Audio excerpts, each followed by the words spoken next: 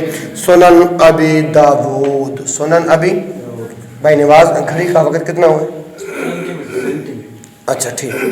اچھا سنن ابی داود 5250 5250 حدیث کا نمبر ہے اور حوالہ سنن ابی داود کا ہے اور راوی اس کے ابن عباس رضی اللہ عنہما ہیں. یعنی بدلے کے خوف سے، بدلے کے ڈر سے سانپ کو نہ مارنا. راوی ابن عباس، روایت سنن ابی داود میں، اور ابن عباس کائنات کے امام محمد رسول اللہ صلی اللہ علیہ وآلہ وسلم نے ارشاد فرمایا: من ترک الحیات مخافة طلبهن، من ترک الحیات مخافة طلبهن فلیس منا ما سلمناهن منذ حاربناهن. اب یہ جو روایت پڑھی ہے نا، اس کا ترجمہ سنیے. من ترک الحیات، ہا یا مشدد الف تا حیات، اس کا معنی ہوتا ہے سانپ. سانپ کو عربی میں کیا کہتے ہیں؟ حیات. دو اکھوں والا ہا نہیں، ہا حلوے والا اس کے ساتھ حیات. من ترک الحیات، جس نے سانپ کو چھوڑ دیا مارنے کی وجہ سے یا انتقام لینے کی وجہ سے، مخافت طلبہن، بلکہ بامحاورت ترجمہ کر دوں. بابا لال خان نے کہا تھا کہ ہمیں بامحاورت ترجمہ کر دینا، کیونکہ یہاں پر اہل علم تو نہیں ہے جو ایک ایک لفظ کا آپ معنی بیان کرو گے.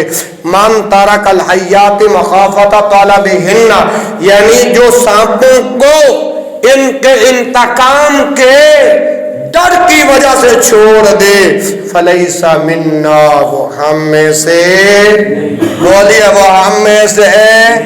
پیغمبر کی حدیث پڑھی ہے، گج وج کے بولے وہ ہم میں سے نہیں.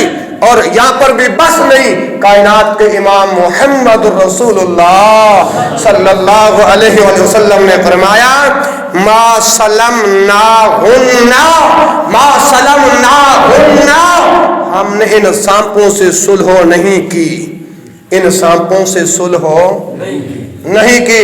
اور آگے فرمایا: منذ حاربناہن، منذ حاربناہن، جب سے ہم نے ان سے جنگ شروع کر دی ہے.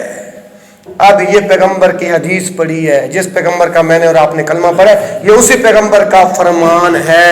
اس حدیث سے سبق کیا نکلتا ہے؟ کہ سانپ دشمن ہے، سانپ اور جو بدلے کی خوف کی وجہ سے سانپ کو نہیں مارتا تو وہ اس اللہ کے رسول کا کلمہ پڑھنے والے کا بھی دشمن ہے، اللہ کے رسول کا بھی دشمن ہے، اور ایسے بندے کا اللہ کے رسول کے ساتھ کوئی تعلق ہے نہیں. اچھا، میں آپ میں سے کوئی فرام اینیون پنڈی بٹیاں گیا ہے یا ادھر تحصیل چوک گیا ہے، تاخیر ہو گئی ہے، راستے میں آ رہا ہے، بائک کے اوپر ہے، لیکن راہ زنی جسے کہتے ہیں، اور ڈاکو حضرات وہ اپنا چہرہ کالے کپڑے کے ساتھ باندھ کے کھڑے ہوتے ہیں کہ کوئی ہمارا چہرہ نہ پہچان لے. اور جب آج رک جا، جب وہ بھائی رک جاتا ہے تو اس کے یہاں پر ہتھیار رکھتے ہیں اور کہتے ہیں جو کچھ ہے وہ نکال لیں، زبردستی چھین کے جو کچھ ہوتا ہے مال. یارو ایسے بندوں کے لیے بھی اللہ کے رسول کا فرمان ہوگا؟ بالکل ہے. اب یہ حدیث رواہ ترمذی، اس روایت کو امام ترمذی اپنی کتاب جو انہوں نے لکھی ہے نا کتاب ترمذی، اس کے اندر حدیث ہے 1651 51 اور راوی حضرت انس. یہ کون انس ہے؟ جس نے 10 سال اللہ کے رسول کی خدمت کی. اللہ کے رسول نے کبھی انس کو جھڑکا؟ اللہ کے رسول اپنے خادم انس کو نہیں جھڑکتے 10 سال کی موجودگی میں. آج میرے اور آپ کا بیٹے سے ذرا کوئی چھوٹی سی غلطی ہو جائے ہم کتنی ڈانٹ ڈپٹ دیتے ہیں. اللہ کے رسول کا یہ بتیرا بچوں سے پیار کیا کرو گے. آپ کہو گے قاری صاحب وہ بات پوری کرو پھر ہم آپ کی جان چھوڑیں گے. تو میں بات پوری کروں گا جس کا حوالہ دیا راوی انس ہے. نبی پاک صلی اللہ علیہ وسلم کا فرمان بیان کرتے ہیں من انتہبا فلیس منا. من انتہبا، حدیث کے الفاظ من انتہبا فلیس منا. جس نے من انتہبا زبردستی سے کسی سے مال چھینا، من انتہبا فلیس منا، وہ میرا امتی نہیں، میں اس کا نبی نہیں. تو اس حدیث سے ثابت ہو گیا یہ ڈاکو حضرات اللہ کے بندوں کو لوٹنے والے ہتھیار دکھا کر جبکہ میرے دلائل پہلے بھی دیے ہیں کہ ہتھیار اٹھانا حرام ہے، اسلحے کا ضبط کرنا حرام ہے، اللہ کے اپنے مسلمان بھائی کا زبردستی سے مال جو بندہ چھینتا ہے نبی پاک اس سے اعلان لا تلقی کرتے ہیں یہ میرا امتی نہیں اور میں اس کا نبی نہیں. اور ایک اور حدیث سنیے، یہ حدیث جامع الصغیر کے اندر موجود ہے اور حدیث کا نمبر ہے 5990. 5900. من انتہبا، رسول اکرم کا فرمان من انتہبا من ادعا ما لیس لہ. حدیث کے الفاظ ہیں دل کی تختی پہ لکھ لو. من ادعا ما لیس لہ فلیس منا فلیتبوأ مقعدہ من النار. من ادعا ما لیس لہ، جس نے دعویٰ کیا ایسی چیز کا جس کا وہ مالک نہیں. مثال کے طور پر اب یہ ہے زمین، حالانکہ یہ زمین جس مالک کی ہے اسی کی ہے، میں تو اس کا مالک ہے لیکن میں اس کے اوپر جا کر عدالت میں شفعہ دائر کر دیتا ہوں. سمجھ آ رہی کہ نہیں؟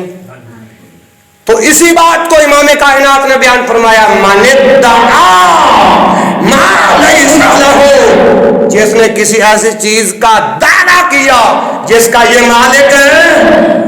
آج میرا اور آپ کا موبائل گر جائے تو اگر ہم جب دیکھتے ہیں ہمیں ہضم ہو جائے تو ٹھیک، ہضم نہ ہوا اگر کس کو پتہ چل گیا ہم کہتے ہیں مٹھائی دا ڈبہ دے گا تو تیری چیز تین واپس کراں گا.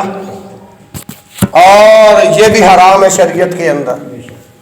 ٹھیک، تو من ادعا ما لیس لہ، جس نے کسی ایسی چیز کا دعویٰ کیا جس کا یہ مالک ہے نہیں، فلیس منا، وہ ہمارا نہیں، میں ان کا نہیں، وہ ہمارے دین پہ نہیں، ہمارے حکم پر نہیں، ہمارے طریقے پر نہیں، وہ میرا امتی نہیں اور میں اس کا. اور اسی حدیث کے اگلے الفاظ فَلْيَتَبَوَّأْ مَقْعَدَهُ مِنَ النَّارِ، تو ایسا بندہ اپنا ٹھکانہ جہنم میں بنا لے. اور امام کائنات محمد رسول اللہ کا کلمہ پڑھنے والوں، امام کائنات حضرت محمد رسول اللہ صلی اللہ علیہ وآلہ وسلم نے ارشاد فرمایا کہ جو بات میں محمد بیان کروں جو صحیح سند تلک مجھ سے پہنچ جائے اس کو آگے بیان کرو.